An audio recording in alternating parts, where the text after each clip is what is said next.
సరే ఏదో వాళ్ళు బహిరంగ సభలు పెట్టుకుంటే పెట్టుకున్నారు. ఆ రామం లేకపోయినా శంఖం ఊదపోయినా శంఖారామం పెట్టుకుంటే పెట్టుకున్నారు. రాకలరా జనం రాకపోయినా ఏదో ఉపన్యాసం కుర్చీలకి చెప్తుంటే చెప్తున్నారు. ఊరిళ్ళు దుంపదేకి మధ్యలో సవాళ్ళు. చంద్రబాబు నాయుడు గారు సవాల్ చేస్తున్నాడు. నాకు అర్థం కాని ఏంటంటే ఆ సవాల్ ఏంటంటే దమ్ముంటే నాతో బహిరంగ చర్చకు రా. టైం నువ్వు చెప్తావా, నన్ను చెప్పమంటావా? ప్లేస్ నువ్వు చెప్తావా, నన్ను చెప్పమంటావా? అదే బాలకృష్ణ సినిమాలో డైలాగ్ ఉందిలే, ఆ డైలాగ్ రిపీట్ చేస్తున్నాడు పాపం.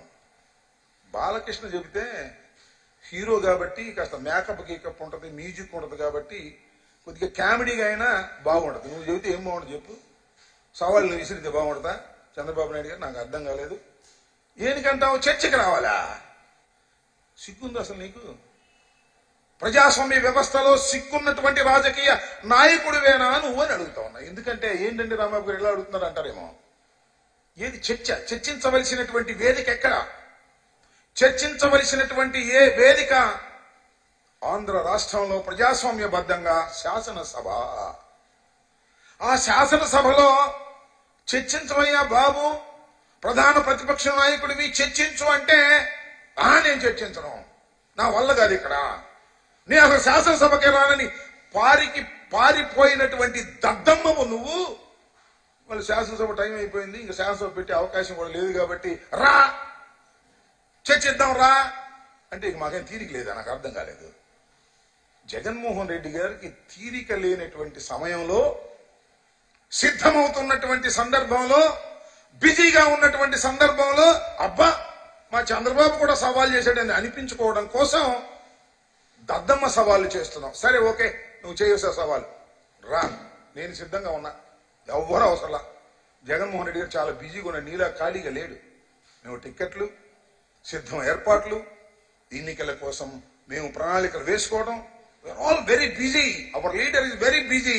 అసలు నీకు సవాలు చేసే నైతిక హక్కే లేదు. ఎందుకంటే శాసనసభ అయిపోయిన తర్వాత నువ్వు సవాలు చేస్తున్నావు చర్చల గురించి. కాబట్టి నీకు అలాంటి సవాలు చేసే నైతిక హక్కే లేదు. లేకపోయినా కాసేపు for a while I'm ready. లేదా ఇంకెవరన్నీ పంపించమంటే పంపిస్తాం. దేనికైనా సిద్ధం. నీ తెలుగుదేశం ఆఫీసులో అయినా చర్చకు సిద్ధం. గుర్తుపెట్టుకోమని మనం చేస్తున్నా. అట్లా లేవు మళ్ళా. అయితే ఒక షరతు అబ్బా, నాతో చర్చకు నువ్వు రావులే, వస్తే ఒక షరతు, చర్చ అంతా అయిపోయిన తర్వాత బావురుమని ఏడవకూడదు. అది మాత్రం గుర్తుపెట్టుకోమని మనం చేస్తున్నా. నువ్వు సవాలు చేసే స్థాయికి వాళ్ళు వెళ్ళావంటే ఎంత దౌర్భాగ్యమైనటువంటి పరిస్థితి ఒక్కసారి రాష్ట్ర ప్రజలు ఆలోచన చేయమని ఈ సందర్భంగా నేను మనవి చేస్తున్నా. దాంతోపాటు ఆయన ఎవరు, లోకేష్ బాబు అంటున్నాడు. నాకు చాలా నవ్వు వచ్చింది, నేను చూసా. ఏయ్ మా నాన్న ముసోడు అంటారా? దా కొండెక్కుదావరా, మా నాన్న కొండెక్కుతాడు, నువ్వెక్కు. ఏంది నాకు అర్థం కదా. How childish you are. ముసలోడు కాక కుర్రుడు అనాలా? ఒక మాట అన్నాడు, తండ్రి వయస్సు ఉన్నటువంటి వ్యక్తిని ముసలోడు అంటాడా? మరి తండ్రి వయసు ఉంది కాబట్టి ముసలోడు అన్నారు. నా తండ్రి వయసు ఉంటే నేను ముసలోడు అన్నా? లేదు, జగన్మోహన్ రెడ్డి గారి తండ్రి వయసు ఉంటే ఏంటి 75 సంవత్సరాలు, ముసలోడుగా కుర్రోడా? ఎందుకు అంత కోపం వచ్చింది నాకు అర్థం కాలేదు. ఏమయ్యా లోకేష్ బాబు, ఎందుకు అవసరం అంత బాధేసింది నీకు? ముసలోడి అంత బాధ వచ్చింది అసలు నాకు అర్థం కాలేదయ్యా. నువ్వు అనొచ్చా ముసలోడని? మీ నాన్నని ఒక్కసారి గుర్తు తెచ్చుకోమని మనం చేస్తున్నా.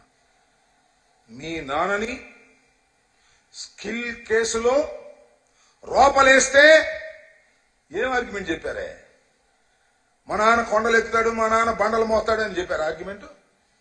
మా నాన్న ముసలోడు, 75 సంవత్సరాలు అయిపోయింది, ఫ్యాన్ లేకపోతే బతకలేడు, 4 అడుగులు ముందుకు వేయలేకపోతున్నాడు. ఇంకా కొన్ని రోజులు ఇలాగే జైల్లో ఉంటే మా నాన్న ఏమైపోతాడో తెలియదు, ఏ వార్త వినాలో తెలియదు. ఈ వయసులో మా నాన్న జైల్లో పెడతారని బావురు మరి ఏడ్చినటువంటి ఓ నారా లోకేష్ మర్చిపోయావా?